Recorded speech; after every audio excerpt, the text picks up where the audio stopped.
बातों को भूलने की आदत डालिए। हर बात को याद रखना अपने जहन को कबाड़ खाना बनाना है।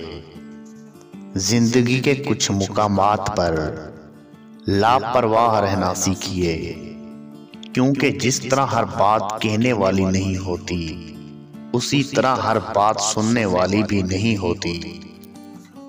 हर नया दिन एक नई शुरुआत लेकर आता है। गुजरे हुए कल के दुश्मनों को भूल जाने में ही बेहतरी है। अगर अपना किरदार आला और मजबूत करना हो तो ख्वाहिशात को दबाओ और तकालीफ को बर्दाश्त करो।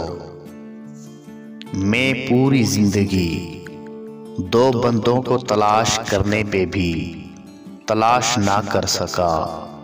एक वो जिसने अल्लाह के नाम पे दिया हो और गरीब हो गया हो, और दूसरा वो जिसने जुल्म किया हो और अल्लाह की पकड़ से बच गया हो।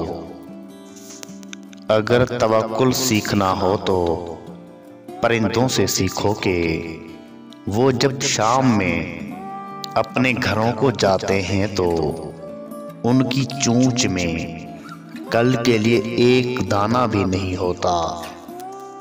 चार खूबियां ऐसी हैं जो कम इल्म और बेहुनर आदमी को भी बुलंद मर्तबा पर फायज कर देती हैं। पहला बुर्दबारी, दूसरा आजिज़ी, तीसरा सखावत और चौथा अच्छे और उम्दा अखलाक।